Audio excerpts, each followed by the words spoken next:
할렐루야. 주의 이름으로 여러분들을 환영하고 축복합니다.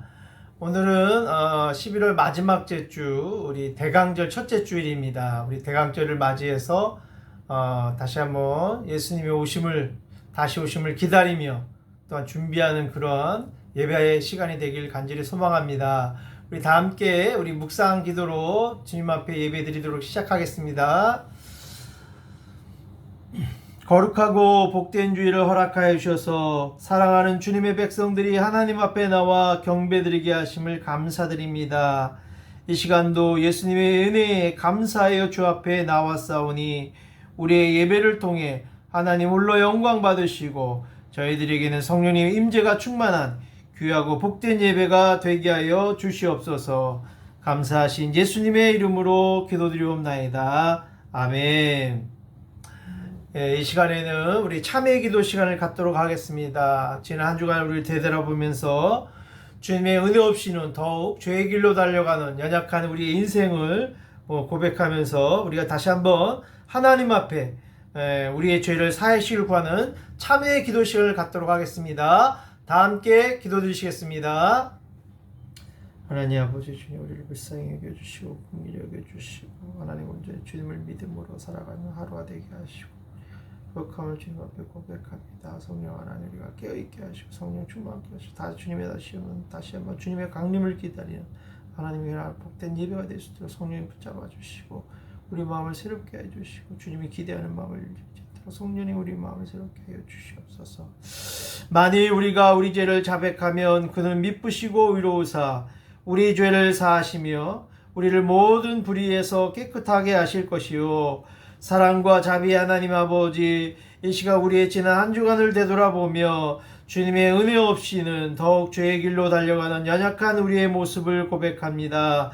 이 시간 주님의 보혈의 능력을 의지하여 기도하오니 우리에게 은혜를 베푸사 사제의 은혜를 가슴으로 체험하는 치유와 감격의 예배가 되게 하여 주옵소서. 예수님의 이름으로 기도드리옵나이다. 아멘. 이 시간에는 또 우리 함께 신앙 고백하는 시간을 갖도록 하겠습니다. 우리가 다시 한번 믿음으로 우리 사도신경, 세 번역 사도신경으로 모두가 함께 신앙 고백 드리도록 하겠습니다. 나는 전능하신 아버지 하나님, 천지의 창조주를 믿습니다. 나는 그의 유일하신 아들, 우리 주 예수 그리스도를 믿습니다. 그는 성령으로 잉태되어 동정녀 마리아에게서 나시고 본디오 빌라도에게 고난을 받아 십자가에 못 박혀 죽으시고 장사된 지 사흘 만에 죽은 자 가운데서 다시 살아나셨으며 하늘에 오르시어 전능하신 하나님 아버지 우편에 앉아 계시다가 거기로부터 살아있는 자와 죽은 자를 심판하러 오십니다. 나는 성령을 믿으며 거룩한 공교회와 성도의 교제와 죄를 용서받는 것과 몸의 부활과 영생을 믿습니다. 아멘. 우리 이 시간에는 찬송가 우리 105장을 함께 찬양 드리도록 하겠습니다. 찬송가 105장입니다.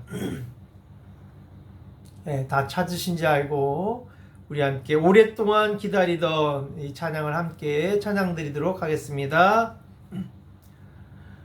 오랫동안 기다리던 주님 강림하셔서 죄에 빼인 백성들을 자유 얻게 하시네.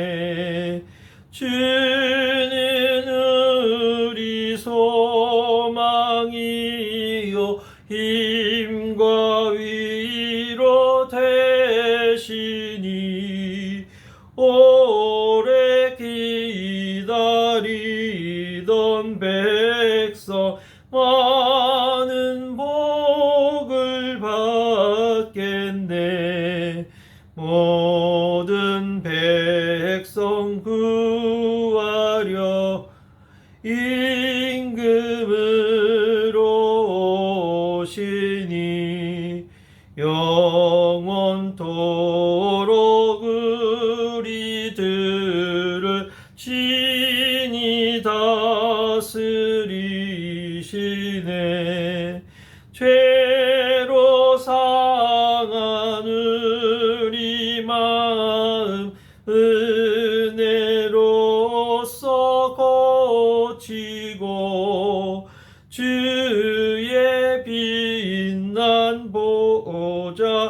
앞에 이르도록 하소서. 아멘. 예, 이 시간에는 오늘의 말씀입니다. 오늘의 말씀은 누가복음, 신약 누가복음입니다. 누가복음 1장 1절부터 17절 말씀을 제가 봉독해 드리도록 하겠습니다. 신약 85페이지입니다. 신약 85페이지입니다. 예, 다 찾으신 줄 알고 제가 봉독해 드리도록 하겠습니다. 누가복음 1장 1절입니다. 우리 중에 이루어진 사실에 대하여 2절 처음부터 목격자와 말씀에 일꾼된 자들이 전하여 준 그대로 내력을 저술하려고 붓을 든 사람이 많은지라. 3절 그 모든 일을 근원부터 자세히 미루어 살핀 나도 대어비도 각하에게 차례대로 써보낸 것이 좋은 줄 알았노니. 4절입니다. 이는 각하가 알고 있는 바를 더 확실하게 하려 함이로라. 5절입니다. 유대왕 헤롯 때에 아비야 반열에 제사장 한 사람이 있었으니 이름은 사가랴요 그의 아내는 아론의 자손이니 이름은 엘리사벳이라. 6절입니다. 이 두 사람이 하나님 앞에 의인이니 주의 모든 계명과 규례대로 흠이 없이 행하더라. 7절입니다. 엘리사벳이 잉태를 못함으로 그들에게 자식이 없고 또 두 사람의 나이가 많더라. 8절입니다. 마침 사가랴가 그 반열의 차례대로 하나님 앞에서 제사장의 직무를 행할세. 9절입니다. 제사장의 전례들을 따라 제비를 뽑아 주의 성전에 들어가 분향하고. 10절 모든 백성은 그 분향하는 시간에 밖에서 기도하더니. 11절입니다. 주의 사자가 그에게 나타나 향단 우편에 선지라. 12절입니다. 사가랴가 보고 놀라며 무서워하더니. 13절 천사가 그에게 이르되 사가랴여 무서워하지 말라. 너의 간구함이 들린지라. 내 아내 엘리사벳이 내게 아들을 낳아주리니 그 이름을 요한이라 하라. 14절입니다. 너도 기뻐하고 즐거워할 것이요 많은 사람도 그의 태어남을 기뻐하리니. 15절입니다. 이는 그가 주 앞에 큰 자가 되며 포도주나 독한 술을 마시지 아니하며 또 모태로부터 성령의 충만함을 받아. 16절 이스라엘의 자손을 주 곧 그들의 하나님께로 많이 돌아오게 하겠습니다. 17절입니다. 그가 또 엘리야의 심령과 능력으로 주 앞에 먼저 와서 아버지의 마음을 자식에게 거스르는 자를 의인의 슬기에 돌아오게 하고 주를 위하여 세운 백성을 준비하리라. 아멘. 예, 오늘 말씀은 17절 말씀까지 사가랴와 엘리사벳 부부라는 제목을 가지고 함께 은혜를 나누고자 합니다. 네, 할렐루야. 또 한 주간 잘 지내셨죠? 참 계속해서 코로나 때문에 지금 계속 이 베트남에는 코로나가 더 많아져서 지금 13,000명대가 됐어요. 그래서 빨리 대면 예배를 드려야 되는데 대면 드릴 수 없는 더 안 좋은 역경 가운데 있습니다. 환경 가운데 있습니다. 그럼에도 불구하고 우리가 이 대강절에 주님을 기다리는 것처럼 우리가 잘 예배를 위해서 기도하고 준비한다면 반드시 하나님께서 우리 예배를 다시 복귀시켜 줄 것이고 함께 모여서 예배드리는 축복을 허락해 주실 줄 믿습니다. 아멘. 그래서 오늘 이 대강절을 맞이해서 엘리사벳 부부가 어떤 믿음으로 승리했는지 어떤 축복을 받았는지 오늘 이 본문을 통해서 함께 은혜를 나누고자 합니다. 오늘 이 본문은 누가 썼을까요? 누가복음 누가 썼어요? 누가가 썼죠. 근데 누가는 어떤 사람이냐면요. 사실은 12제자처럼 예수님을 만나보지 못했어요. 본 제자는 아니에요. 그러나 바울과 함께 전도여행도 다니고 선교여행을 다녔던 바울의 동역자였고 또 안디옥 교회에서 사역했던 수리 안디옥 출신 그런 의사였어요. 전문가 의사였습니다. 예? 그래서 그가 이제 의사였기 때문에 참 이 오늘 나오는 이 내용을 보면 아주 다이나믹하고 또 아주 사범수 중에서 아주 과학적으로 모든 것을 논술하고 있어요. 왜요? 그가 의사였기 때문에 아주 정리정돈을 그러니까 정돈하게 또 모든 것이 체계적으로 또 자연과학적으로 관찰해서 이 역사적 사건을 집중해서 조명했다는 사실을 보면 바로 예수님의 행적과 가르침을 아주 체계적으로 기록한 복음서 중에 복음서가 바로 이 누가복음인 거예요. 누가가 썼기 때문에 참 그런 거 보면 다 하나님이 성품에 따라 맞게 쓰는 것 같아요. 요한은 요한대로 또는 마태는 마태대로 또 오늘 나오는 이 누가는 누가대로 하나님께 쓰임 맞는 방향이 다른 것 같아요. 그러니까 하나님 보는 시각이 또 다 다른 거죠. 그래서 누가복음을 통해서 오늘 우리에게 주시는 이 엘리사 부부 통해서 하나님 오늘 주시는 말씀을 다시 한번 상고하고 잘 기억한다면 새로운 관점에서 하나님의 것들을 볼 수 있고 또 깨달을 수 있고 이걸 이렇게 또 하나님 관점에서 이런 것들을 해석해서 조명해 주는구나 많은 깨달음을 허락해 주실 줄 믿습니다. 이 누가가 저술한 책은 뭐가 있어? 두 개 있죠? 누가복음하고 사도행전이 있습니다. 그러니까 어느 게 먼저예요?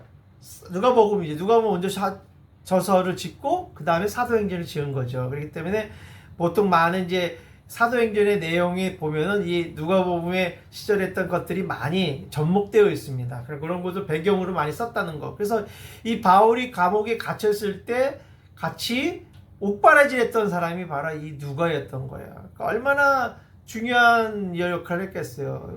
이 목회 선교도 마찬가지. 선교도요 혼자 안 됩니다. 목회도 마찬가지지만 선교도 혼자서는 안 돼요. 함께 누가 같은 사람들이 함께 할 때, 그러니까 정말 뭐예요? 옥바라지하며 뒤에서 조력해주는 그런 사람이 있을 때 그 선교는 더 빛이 나고 많은 열매가 있고 또한 많은 하나님의 축복을 받는 것을 알 수 있습니다. 그래서 오늘 이 본문은 아주 바울에게는 꼭 없어서 안 되는 누가의 아주 전략적인 어떤 그런 삶을 오늘 우리가 볼 수 있습니다. 그래서 1절에 보면 우리 중에 이루어진 사실과 대하여 또 2절 처음부터 목격자와 말씀의 일꾼제자들이 전하여 준 그대로 내력을 저수리하라고 붓을 든 사람이 많은지라 그랬어요. 여기서 왜 우리 중에 이루어진 사실이라는 말 썼을까요? 그리고 또 목격자와 말씀에 일꾼된 자들이 전하여 준 대로라고 한 말은 뭐냐면 그 사건의 참된 의미를 있는 그대로 마가의 인용을 통해서 많이 이용해서 있는 그대로 기록하고 있다는 거예요. 자기 마음대로 저술한 게 아니라 자기 상상력을 도구해서 글을 지은 것이 아니라 그 세례 요한 때부터 시작되어서 어떤 그 목격했던 분들 그리고 12제자들이 이렇게 목격한 그 전해진 그대로 그런 것을 참조해서 많은 정보와 그들이 했던 저술 내용들을 바탕으로 해서 누가복음을 기술을 했다는 거예요. 저술을 했다는 거예요. 글을 적었다는 거예요. 그런데 이 누가복음은 참 어떤 면에서 이 사복음을 총체적으로 다 엮은 것 중에 하나의 책이라 보면 돼요. 그러니까 얼마나 정말 이 과학적이고 또 어떤 면에서는 아주 체계적으로 아주 잘 정돈되어 있는 그런 글이라고 볼 수 있습니다. 그래서 오늘 이 누가복음은 영적인 기록물들이 많이 나왔어요. 그 어느 기록물보다 이 누가복음은 영적인 것들을 많이 집중하고 있어요. 그래서 이 누가복음의 첫 1장에 나오는 내용이 뭐예요? 성령 강림 사건을 시작하잖아요. 바로 엘리사벳과 마리아의 잉태 사건. 이 사건을 통해서 이 두 사건을 통해서 뭐예요? 이 성령의 강림 사건을 비교하고 있어요. 체계적으로 비교하면서 이걸 예수님의 태어나심, 또 예수님의 이 강림을 성령님의 강림의 사건을 잘 조명하고 있다는 거. 그래서 바로 성령 하나님의 사건으로 잉태되었다는 이 사실을 강조하고 있다는 것이죠. 그래서 이 영적인 어떤 시각에서 많이 이 기록이 적혀져 있는 것입니다. 그래서 오늘 이 말씀을 통해서 이 저술 목적은 뭐예요? 분명히 목적이 있는 거예요. 그래서 오늘 이 사가랴와 엘리사벳의 부부와 또 이 세례요한에 태어난 이 사건은 주를 위하여 뭐하겠어? 그 백성을 예배하는데 목적이 있는 거예요. 그게 쓰임 받도록 오늘 이 글에 이 사가랴 부부를 쓰고 엘리야 쓴 거고 세례 요한이 등장하는 것입니다. 그래서 이들의 삶을 통해 이들의 삶의 믿음을 통해서 우리의 심령에도 분명한 방향을 가지고 우리가 이 성탄절을 준비해야 되겠구나. 주님이 오심을 다시 한번 준비하게 됐다는 그런 마음으로 이 대강주를 준비할 때 우리는 복된 준비가 될 것이고 우리도 언젠간 주의 재림 때 강림화 때 주님을 맞이하는 축복을 허락해 주실 줄 믿습니다. 그래서 오늘 이 첫 번째는 뭐냐면요. 이 5절에 나와보면요. 그 당시 시대를 배경을 나와 있어요. 시대가 어땠냐면 유다의 왕 헤롯 때에 그랬어요. 헤롯 때에. 여기서 이 헤롯 때에 아비야 반열의 제사장 한 사람이 있었으니 이름은 사가랴요 그의 아내는 아론의 자손이니 이름은 엘리사벳이라. 그래서 이 두 사람은 하나님 앞에 의인이니 주의 모든 계명과 규례들 흠이 없이 행하더라. 바로 이 사가랴와 이 부인 대신 엘리사벳이 있었던 그 시대에 임금이 누구였어요? 헤롯 왕 때였다는 거예요. 헤롯 왕은 어떤 존재입니까? 아주 잔인하기로 유명한 그런 왕이었어요. 그리고 아주 심히 부패하고 패악한 시대였던 것이 바로 이 유대왕 헤롯 시대였던 것입니다. 바로 그 당시에 얼마나 폐역했는지 아시죠? 그래서 그 당시에는 선지자 한 명도 없었다고 그랬어요. 그래서 그 시대는 정말 말라기 선지자 400년 동안 말라기 선지자 이후 400년 동안 한 명의 올바른 선지자 하나가 없었다는 거예요. 그런 타락한 교회가 타락한 그 시대에 헤롯 왕 때에 누가 있었다는 거예요? 바로 오늘 본문에 나오는 이 사가랴와 아비가의 반열에 있는 제사장 가정인 사가랴와 엘리사벳 부부가 있었다는 것이죠. 이 두 부부가 왜 등장하고 있어요? 이 둘은 바로 뭐예요? 하나님 앞에 의인이라고 그랬어요. 하나님 앞에 의인이랬다는 것이죠. 하나님 보시기에 의인이었다는 거예요. 사람에게 붙여주는 최대의 칭호인 것입니다. 그래서 의인이라고 표현하고 있고 또 주의 모든 계명과 규례를 흠이 없이 행하던 자라. 철저히 하나님 말씀에 순종하며 이 암울한 시대에 하나님 말씀을 듣지 않은 시대에 오직 하나님 말씀만을 바라보며 말씀을 쫓아갔던 인물이 바로 사가랴와 엘리사벳 부부였다는 것이죠. 그러니까 얼마나 참 그 시대에 정말 없어서는 안 되는 그런 가문인지를 알 수 있는 것입니다. 바로 이 두 부부는 바로 왜 그러냐면 아론의 직계자손이었던 것입니다. 그리고 아비야 반열의 제사장 가문이기 때문에 그들은 정말 자신의 직무와 가문의 전통성을 아주 중요시 여겼습니다. 그래서 그것을 지키기 위해서 철저하게 하나님이 주신 그 아비야 가문에서 그 결혼을 했고 또 흠이 없는 행동으로 늘 규례대로 또 계명대로 행했던 삶을 살았던 부부였음을 강조해주고 있습니다. 오늘날은 그래요? 지금 시대는 전통과 하나님 주신 계명을 대로 삽니까? 지금은 그런 시대가 아니에요. 이 지금 나라의 기준은 뭐예요? 전통보다는 뭐가 더 중요시 여겨요? 감성을 더 중요시 여깁니다. 말씀보다 뭐예요? 그들 감성이 더 중요한 거예요. 감성에 따라 말씀을 듣기도 하고 안 듣는다는 얘기죠. 그러니까 말씀이 기준이 되지 않은 시대를 말하고 있는 것이에요, 지금은. 그러나 그 당시에는 그런 암울한 시대에 정말 하나의 말씀 중심으로 살고 규례대로 살고 말씀대로 계명대로 살려고 했던 가문이 바로 이 두 사가랴 엘리사벳 부부였다는 것을 강조하고 있는 것입니다. 그런데 이 가정에도 문제가 있었어요. 어려운 문제가 있어요. 그게 7절입니다. 엘리사벳이 뭐예요? 잉태를 못함으로 그들에게 자식이 없고 두 사람의 나이가 많더라. 오늘 7절에 보세요. 그들은 뭐예요? 나이가 늙었다. 늙었기 때문에 뭐예요? 늙은 데다가 또 자식이 없었다.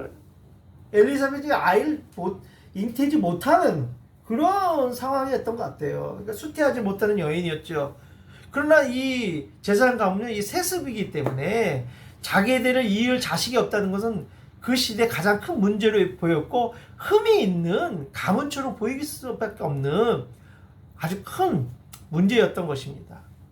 그래서 뒤에서 뭐 수군되겠죠. 아니 저 부부는 제사장 가문인데 열심히 신앙생활도 하고 정말 보이기 아름답게 잘 하는 것 같은데 왜 자식이 없지? 뭐가 문제가 있는 거 아니야? 저 집안에? 라고 수군거렸다는 거야 사람들이. 저도 이런 소리를 듣는다면 어떨까요?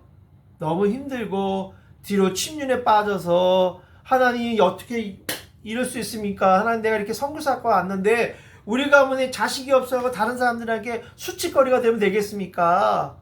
자식 주세요. 나도 싸울 것 같아. 근데 저도 그랬어요. 정말 저희가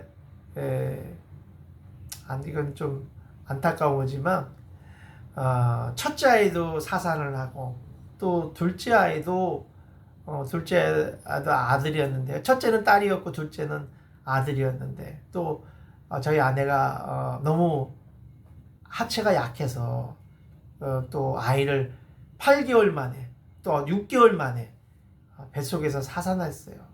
너무 안타깝죠. 그래서 저희 가정이 너무 힘들었어요. 처음 결혼해서 한 3년 동안은 자식 문제 때문에 너무 힘들었어요. 그래서 정말 이래가지고 정말 사역 제대로 할 수 있을까? 아내도 너무 힘들어하고 그래서 간절히 기도했어요. 그래서 도저히 안 되겠다. 우리 여기 경기도에서 사역하다가 장모님이 계시는 부산으로 사역지로 옮겼어요. 거기 이제 장모님 어머님이 계시니까 아이를 태어나더라도 돌봐줄 수 있잖아요. 그래서 우리 그런 믿음으로 가서 그래서 하나님 우리 가정에도 하나님 제사장 가문인데 믿음의 가문인데 하나님 자손을 주셔야 될 거 아니에요. 내가 그리에 힘을 얻어서 하나님 주의 복음을 위해 내가 헌신하지 않겠습니까? 자식을 주십시오라고 저도 많이 기도하고 우리 아내들 기도하고 그래서 또 제가 부임하는 목사님한테도 저희 가정을 위해서 기도해야 돼요. 근데 또 그 교회가 또 축복된 교회든지 또 가자마자 하나님께서 또 우리 장모님 얼마나 애를 많이 쓰는지 우리 가정의 자녀를 잉태케 하기 위해서 붕어라고 그래. 잉어를 푹 가서 우리 아내한테 먹이기도 하고 그러니까 정말 임신하게 된 거예요. 근데 첫 번째 아이나 두 번째 사산할 때도 그 이유를 몰랐어요. 근데 두 번째 할 때 알았어요. 왜 진짜 사산인지. 그래서 아내가 이제 임신하고서 계속 누워 있었어요. 움직이면 이제 정수가 터지니까. 그래가지고 힘들게 아이를 8개월 만에 팔싹동 낳은 거예요. 아주 우리 집엔 귀한 딸입니다. 딸 태어나는데. 그러니까 얼마나 내가 애지중지하게 키웠겠어요. 하나님께서 우리 신음하는 소리를 들으시는 분이세요. 오늘 이 엘리사벳 가정에서 기도를 응답하셨던 것처럼 저희 가정도 그렇게 아이를 얻었어요. 그렇게 간절히 기도하니까 하나님께서 응답하시더라고요. 오늘 이 본문에 그래요. 지금 그런 침륜에 빠져 있는 거에 자식이 없는 것 때문에 그 결점 때문에 많은 사람들에게 막 조추하는 소리 듣고 수군거림 당하고 그런데도 불구하고 이 두 부부는 온전히 하나님 앞에 마음을 다하여 주의 말씀을 흠없이 지켰다는 거예요. 그렇게 살았다는 거예요. 그러니까 하나님께서 마침내 자식을 주시잖아요. 그래서 이런 결점이 있음에도 사가랴는 어떻게 했어요? 우리 본문을 보세요. 8절에 그런 어려운 가운데서도 8절에 그들의 삶을 보세요. 마침 사가랴가 그 반열의 차례대로 하나님 앞에서 제사장의 직무를 행할세. 그래서 마침이라고 그랬어요. 마침이라는 뜻은 이전까지는 자식이 없었고 나이가 늙어서 더 이상 인간의 힘으로 어떤 것도 할 수 없는 그런 혼돈의 시간이었음을 얘기하는 거예요. 그때 마침이라는 뜻이에요. 그런데 그런 마침 그때 사가랴 반열에 성전에 들어갈 수 있는 특권을 주셨는데 왜 주셨을까요? 그것도 제비를 뽑았어요. 그래서 그러니까 최선을 다해서 그 반열에 대해서 하나님 앞에서 그런 많은 사람들에게 결점의 소리 듣고 안 좋은 자식이 없는 것 때문에 많은 뒤에서 수군거림을 당해도 오직 뭐예요? 하나님 앞에 자신의 직무를 최선을 다했다는 거죠. 제가 만약 그 자식 없는 문제로 내가 사역자 길도 버리고 선교사 길도 포기하고 그랬다면 자식 얻을 수 있었을까 못 얻었을까요? 아마 많은 어려움이 있었겠죠. 그러나 이 부부도 하나님 앞에 제사장님을 충실하게 행했다는 거예요. 예? 그런 수군거리 소리 들려도 비난의 소리가 들려도 자기의 맡은 바에 최선의 직무를 그 반열들 했던 부분 하나님 앞에 제사장의 직무를 다 했던 거죠. 그런 것을 최선을 다했다는 것이죠. 바로 마침이라는 이 뜻은 바로 그런 어려운 가운데 있을지라도 그런 시간에 주님이 주관하시고 또한 주님이 오늘도 그들을 다스리고 계심을 강조하고 있는 거예요. 이 마침이라는 뜻은 그럼에도 불구하고 하나님께서 그 시간에 하나님께서 엘리사벳과 사가랴 부부를 지켜주시고 보호해 주셨던 것을 오늘 강조하고 있는 것입니다. 오늘 여러분 이 카이로스 시대라고 하죠. 카이로스 시간이라고. 이 시간에 하나님께서 이 땅에 베트남에 이 땅에 보내셨어요. 그럼 하나님께서 이 땅에 보내신 이유가 뭘까요? 하나님께서 이 땅에서 열심히 저와 여러분들 일하도록 보내셨는데 왜 보내셨을까요?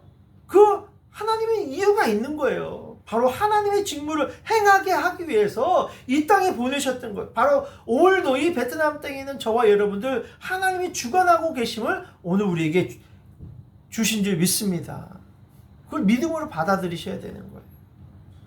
그러므로 우리가 오늘도 주님의 주관하신 은혜에 있기 때문에 우리도 사가랴가 제식사의 직무를 정말 조금도 흔들리지 않고 자기의 반열대로 자신의 직무를 최선을 다하여 하나님 앞에 수행했던 것처럼 우리도 우리 교회를 향해서 하나님 맡기신 사가랴와 엘리사부처럼 어떤 어려운 환경이 있을지라도 믿음과 충성을 가지고 오늘 우리에게 맡긴 귀한 직분을 잘 감당한다면 오늘도 카이로스의 하나님께서 우리의 시간을 다스리는 주님께서 여러분의 시간을 주관해 주실 것이고 여러분이 하나님 앞에 이 직무를 감당할 수 있도록 하나님 여러분을 지켜주시고 또한 관여해 주실 줄 믿습니다. 그것이 하나님 축복이고 그것이 우리가 해야 될 일인 것이죠. 그렇다면 하나님은 이 사가랴와 엘리사 부부에게 어떻게 했어요? 때가 되니까 하나님께서 그들이 침묵하고만 있지 않았다는 거예요. 그렇게 여러분 그들이 최선을 다하여 자신의 직무를 다 행하니까 어떤 복을 받아요? 결국은 때가 되니 하나님께 그들에게 복을 주셨다는 거예요. 그것도 많은 복을 한 6, 7가지의 복을 받아요. 엄청 많은 복을 받았죠. 첫 번째는 뭐냐? 어떤 축복을 받았어요? 여기 보세요. 9절입니다. 제사장의 전례를 따라 제비를 뽑아 주의 성전에 들어가 분향하고 모든 백성은 분향하는 시간에 밖에서 기도하더니 첫 번째 축복이 뭐예요? 하나님이 특별히 사가랴에게 성소에 들어가서 분향할 수 있는 특권을 줘 영광스러운 자리를 주셨다는 거예요. 분향할 수 있는 특권. 그거는 아무나 될 수 있는 거 아니에요. 이 제사장이 전례 때를 제비를 뽑아요. 그리고 그 주에 등록할 사람, 분향할 사람을 뽑는 거예요. 근데 그 분향하는 시간에 누가 뽑힌 거예요? 사가랴가 뽑힌 거예요. 이거는요, 한 제사장이 평생에 한 번 들어가 말까 하는 거예요. 성소에 분향할 수 있을까 말까요. 그렇기 때문에 평생에 이 한 번 할 수 있을까만 이 분향을 했다는 것은 대단한 큰 축복인 것입니다. 그리고 이거 분향하는 동안 어떤 일이 있어요? 이 제사장이 들어가서 분향할 때 모든 백성들은 밖에서 분향하는 시간에 모여서 중보기도를 했다는 것이죠. 그 하나님의 은혜를 구하면서 하나님께서 우리에게 그 위기와 어려움에서 이 땅을 지켜주시고 보호해주시고 하달라고 밖에서 중보기도를 했다는 것이죠. 얼마나 큰 직분인지 알겠죠. 바로 이 분향하는 직분은요, 제사장 직분에서 가장 영예로운 직분이었던 것입니다. 이것은 백성을 위해 대표로 하나님 앞에 나아가 중보 역할을 하는 것이기 때문에 더욱 영광스러웠던 것입니다. 그래서 이 직분을 한번 감당한 그 제사장을 은퇴하고 해도 그는 평생 존경을 받고 살았다는 것입니다. 우리나라도 그랬잖아요. 대법관이나 해서 은퇴하면 평생 존경받잖아요. 그런 것처럼 이 사가랴는 평생에 한 번도 해보기 어려운 이 직분을 분향하는 직분을 맡았고, 이것은 바로 하나님 주신 그에게 신앙의 열매요, 하나님의 축복이었던 것입니다. 또 두 번째, 이 부부에게 어떤 축복을 주셨어요? 아까 얘기했던 것처럼 하나님은 이 사가랴와 엘리사 부부에게 세례 요한을 주셨던 거예요. 아들을 주셨어요. 그것이 11절, 12절, 13절입니다. 주의 사자가 그에게 나타나 향단 우편에 선지라. 12절 사가랴가 보고 놀라며 무서워하니 13절 천사가 그에게 이르되 사가랴여 무서워하지 말라. 너의 간구함이 들린지라. 내 아내 엘리사벳이 내게 아들을 낳아 주리니 그 이름을 요한이라 하라. 하나님께서 누구 주셨어요? 그것도 분향할 때 향단의 주일 사자가 나타난 거예요. 형당 옆에 나타났은 거예요. 그에게 형당 옆에 서서 처음 보니까 무서워하지 말라, 두려워하지 말라, 걱정하지 말라. 너의 간구함이 들리니라. 너가 기도했고 너희 소원 이제 하나님 들어주신대. 걱정하지 말아라. 너의 엘리사벳이 아내가 하나님께서 아들을 주을 것이니 그 이름을 요한이라고 해라. 그렇게 하나님이 축복해 주셨다는 것이죠. 우리도요, 우리가 최선을 다해요, 자기 맡은 직분을 행할 때 하나님이 역사하시는 거예요. 딴 일 할 때가 아니라 하나님을 위해서 하나님의 직분을 하는 중에 하나님께서 나타나셔서 향단에서 나타난 때, 분양할 때 나타났던 것처럼 하나님의 영광을 우리가 보게 될 줄 믿습니다. 그때 그가 그 천사를 보고 얼마나 놀랐겠어요. 사가랴가 보고 놀라웠지만 천사는 무서워하지 말라 했어요. 내가 내게 주는 이 복된 집을 듣도록 하기 위해서 내가 왔다. 그렇게 얘기해주고 있는 것입니다. 결국 평온한 응답으로 13절에 뭐랬어요? 내 간구함이 들린지라 하고 천사가 말했던 것이죠. 바로 너의 간구함을 들었다는 것은 뭐예요? 너의 개인의 기도, 잉태의 복뿐만 아니라 나라 전체의 기도 제목까지도 내가 응답하시겠다라는 말씀이에요. 얼마나 감사합니까? 우리는 한 가지 복 받는 게 아니라 우리가 기도하면 우리의 기도도 응답받으며 여러분이 속한 나라까지, 우리가 속한 하나님의 속한 우리의 나라까지, 이 베트남과 또한 대한민국이나 한국의 땅까지 하나님께서 우리의 기도를 응답해 주실 줄 믿습니다.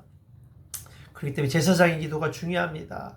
또한 밖에서 기도하는 중보기도자의 기도가 얼마나 중요한지를 오늘 성경은 말씀하고 있어요. 그렇기 때문에 우리는 기도하되 낙심하지 말아야 돼요. 낙심하지 않고 기도하면 반드시 이런 복을 우리도 받게 될 줄 믿습니다. 바로 너의 기도가 간구함이 들린지라. 주님은 우리 기도를 듣고 계시다는 거예요. 그래서 어떤 많은 복을 받아서요, 14절에 보면 너도 기뻐하고 즐거워할 것이요 많은 사람도 그의 태어남을 기뻐하리니 15절 이는 그가 주 앞에 큰 자가 되며 또한 포도주나 독한 술을 마시지 아니하며 모태로부터 성령의 충만함을 받아 16절 이스라엘 자손을 줄곧 그들이 하나님께로 많이 돌아오게 하겠습니다. 아까 얘기했죠. 이 14절부터 이 16절 것은 뭐예요? 개인의 기도 응답뿐만 아니라 이 세례 요한이 태어남으로 말미암아 나라 전체가 복을 받게 된다는 거예요. 그러니까 우리가 얼마나 기도가 중요한지 알겠죠. 우리가 하나님 앞에 기도한 것들이 거저 없습니다. 우리의 개인 기도뿐만 아니라 그 낳은 자식 때문에 열방이 복을 받고 그 나라 전체가 복을 받는 것을 오늘 강조하고 바로 하나님의 구원 사역의 역사가 일어나고 다시 뭐예요? 나라 전체가 회복되어지는 그런 놀라운 축복을 받았다고 오늘 성경은 말씀하고 있습니다. 그래서 그러기에 이 부부와 많은 백성들은 뭐예요? 그의 출생을 기뻐했다는 거예요. 기뻐하고 즐거워했다. 그 요한이 태어남을 왜냐하면 개인의 기쁨뿐만 아니라 나라 전체에 대한 구원의 역사, 사역, 그런 놀라운 복의 통로로 하나 이 아들이 쓰여진 것을 알았기 때문에 모두가 기뻐하고 즐거워했다는 거예요. 바로 15절은 바로 그래서 예언해 주는 말이에요. 어떤 예언을 했어요? 세례 요한에 대한 계시와 축복의 내용이 있는데 이는 그가 주 앞에 큰 자가 될 것이다. 그러니까 선지자 역할뿐만 아니라 더 위대한 사람이 될 것을 강조하고 있는 거예요. 또한 나신이 되어서 하나님의 뛰어난 포도주와 독수를 마시지 않는다는 건 뭐 나신이 되어 하나님의 뛰어난 사역자로 될 것을 강조하고 있는 것입니다. 그리고는 모태로부터 성령 충만을 받았다고 그랬어요. 바로 믿는 자들에게 뭘 주시겠다는 거예요? 성령을 부어주시겠다는 약속인 거예요. 얼마나 멋있는 사역입니까? 예? 저는 그런 사역자가 되고 싶어요. 성령을 부어주시는 그런 놀라운 역사의 사역을 하고 싶어요. 그래서 성령 충만함을 받는 것이 얼마나 중요한지 모릅니다. 그리고 어떤 복을 받아요? 16절에 이스라엘 자손을 주고 그들이 하나님께 많이 돌아오게 하겠다. 야, 이거 뭐예요? 많은 영혼을 하나님께 돌아오게 했다는 거예요. 그리스도의 복을 받아들이려는 축복의 도구로 사용된다는 거죠. 이 아들인 이 세례 요한을 통해서 그런 복을 허락해 주셨다는 거예요. 그렇기 때문에 오늘 우리에게 적용한다면 선조에는 우리가 중요한가? 우리가 기도를 하면 우리 가정이 복을 받고요. 또 우리 자손이 그 복을 받게 되는 거예요. 그리고 또 그것뿐만 아니라 그것 때문에 그 자식들 때문에 또한 많은 영혼들이 또 하나님께 돌아오게 되고 그래서 또 많은 사람들이 또 그리스도를 복음을 받아들이는 축복의 통로로 저와 여러분을 사용해 주시고 여러분의 자손들을 사용해 주실 줄 믿습니다. 그런 복까지 주시겠다는 거예요. 얼마나 큰 복입니까? 이거는 이루 말할 수 없는 복이에요. 어떤 그 복만 줍니까? 여기 또 17절에 마지막 절에 이게 그가 또 엘리야와 심령과 능력으로 주 앞에 먼저 와서 아버지의 마음을 자식에게 거스르는 자를 의인의 슬기로 돌아오게 하고 또 주를 위하여 세운 백성을 준비하리라. 엄청 큰 축복을 받네요. 17절에 바로 엘리야의 심령과 능력으로 돌아오게 하겠다는 거예요. 바로 엘리사와 같은 그런 기적의 사나이, 기적의 선지자, 예? 많은 기적을 베푸고 기사를 행했던 사람이 되고 또 엘리야처럼 또 타락하고 부패한 시대에 많은 사람을 회개하고 거듭나게 하는 그런 것을 선포케 하는 그래서 많은 것들이 죄악된 것을 책망하고 또 그 일을 복음을 듣는 자들에게 많은 사람이 죽게 돌아오게 하는 역할을 바로 엘리야 심령을 가지고 능력을 가지고 행하는 세례요한이 될 것이다. 그렇게 오늘 우리에게 말씀하고 있습니다. 우리가 사실 뭐 있어? 우리는 우리 시대에서 사역은 끝났어. 이제 여러분의 자손들이 이제 해야 될 사역들이 이제 있어요. 그럼 여러분 자손들이 어떻게 되었습니까요? 바로 이런 엘리야의 심령과 능력을 가지고 하나님의 일을 하는 사명을 감당하는 제사장 직분 같은 자기의 직분을 최선을 다하는 하나님의 일꾼들이 되어야 되지 않겠습니까? 그러게 우리 선조인 우리가 우리 자손을 위해서 기도해야 돼요. 그런 자손들이 태어나게 하고 그런 손주들이 태어나게 하시고 그런 사람들이 이 땅을 다스리고 주의 복음을 헌신된 사람이 나오도록 오늘 우리 시대가 그 일을 감당해야 된다고 저는 믿습니다. 그래서 세례요한은 어떻게 해서 광야에서 회개하라 천국이 가까웠느니라 외쳤던 사람이에요. 그래서 그 얘기를 듣던 바리새인과 로마 군병까지도 세례를 주고 또한 주께 돌아오게 되는 놀라운 축복을 받게 됐다는 것이죠. 예? 그게 얼마나 큰 놀라운 일이에요. 그래서 이 일을 통해서 많은 백성들을 주님께 돌아오실 때 준비된 사람이 되게 했다는 거죠. 세례 요한이. 그래서 우리는 누굴만 바라요? 주만 바라봐야 돼요. 주만 바라. 우리 귀 기울이시고 우리 작은 신임에도 응답하신 주님을 바라보며 오늘도 기도한다면 반드시 우리 기도를 들으시고 그 또한 그리고 우리 어떤 상황이 있으라도 하나님 변함없이 우리가 주님 앞에 기도한다면 이 시대의 마지막 시대에 바로 엘리사와 사가랴 부부처럼 오늘도 크게 쓰임받는 하나님 축복을 받는 귀한 대강절이 될 줄 믿습니다. 하나님 그때를 바라보며 오늘도 기도하며 또한 잠잠히 준비하며 하나님 앞에 쓰임받는 귀한 우리 성도님 되시기를 주님의 이름으로 축원드립니다. 아멘. 기도하겠습니다. 사랑이 많으신 하나님 아버지 감사합니다. 때론 우리의 삶에도 사가랴 부부처럼 약점과 부족한 점들이 많이 있을 수 있지만 이러한 환경 속에서도 자기 직무에 최선을 다하는 사가랴처럼 주의 사명을 감당하는 자가 되게 하여 주옵소서. 요한이 주님이 오시는 길을 준비했던 것처럼 내 삶의 현장에서도 주님의 길을 예비하는 삶이 되게 하여 주시고 엘리야의 심령으로 주의 사역을 감당하는 자가 되게 하여 주옵소서. 그래서 깨어진 마음을 주께 돌아오게 하며 삐뚤어진 생각을 회복시키는 역할을 하는 주의 길을 예비하는 삶이 되는 축복의 삶이 될 수 있도록 우리 가정과 우리 자손들과 하나님 우리의 삶의 여정을 축복하여 주시옵소서. 감사하신 예수님의 이름으로 기도드리옵나이다. 아멘. 할렐루야. 예, 오늘은 우리 대강절을 맞이해서 우리가 엘리야의 심령으로 또 그런 마음으로 또 사가랴 부부처럼 오늘도 쓰임받기를 간절히 소망합니다. 이 시간에는 우리 찬송가 211장을 부르시면서 드리신 헌금을 봉헌하도록 하겠습니다. 찬송가 211장입니다. 값비싼 양유를 주께 드리 막달라 마리아 본받아서 향기로운 산제물 주님께 바치리 사랑의 주 내 주님께. 아멘. 예, 헌금을 위해서 기도하겠습니다. 하나님 아버지, 지난 한 주간도 하나님의 은혜의 사랑에 감사드립니다. 이 시간도 주의 마음과 정성을 다해 귀한 물질을 드리오니 사랑하는 성도님들의 이 헌금과 정성을 받으시고 하늘의 창고를 여시사 오늘도 대강절의 축복이 정말 30배, 60배, 100배로 체험받는 놀라운 역사가 있게 하여 주옵소서. 또한 이 물질이 쓰여지는 곳마다 주님의 영광이 나타나며 또한 복음이 증거되게 하여 주시옵소서. 감사하신 예수님의 이름으로 기도드리옵나이다. 아멘. 예, 할렐루야. 예, 오늘 교회 소식을 알려드리도록 하겠습니다.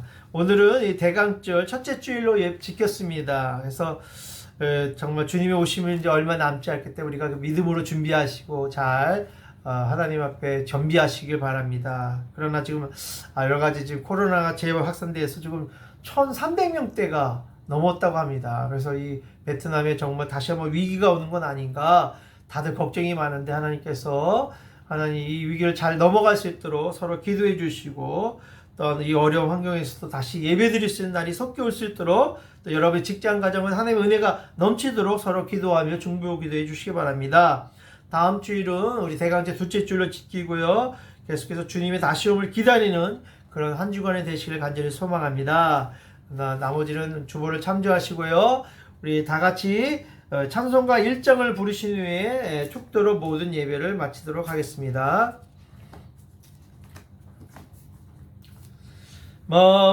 만복의 근원 하나님 온 백성 찬송 드리고 조천사여 찬송하세 찬송 성부 성자 성령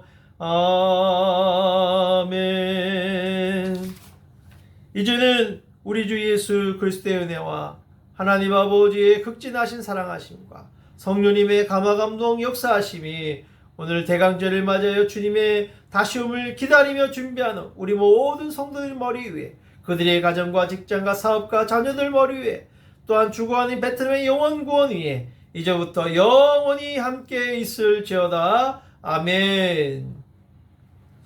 예, 할렐루야. 너무 반갑고요. 빨리 보고 싶은데 안 본 지 거의 5개월이 됐습니다. 5개월 넘었죠. 이제 6개월 다 됐다 가는데 5개월 넘었는데 정말 여러분 성도님들 다 보고 싶습니다. 그러니까 여러분들 많이 기도하셔서 빠른 시일 내에 모든 것이 직장도 정상화되고 또 교회도 정상화돼서 함께 예배드릴 날이 오길 원합니다. 그러려면 늘 대강절을 준비하며 주님을 기다리는 것처럼 우리가 믿음으로 기다리며 사가랴와 엘사벳 같이 정말 하나님 앞에 순전한 마음으로 하나님 앞에 기도하며 잘 준비한다면 반드시 그 축복을 받게 되시고 그 축복이 자손까지 그 복을 받는 놀라운 복을 받는 한 해가 될 줄 믿습니다. 그 축복을 받으고 승리하신 한 주간 되십시오. 할렐루야. 다음 주에 뵙겠습니다.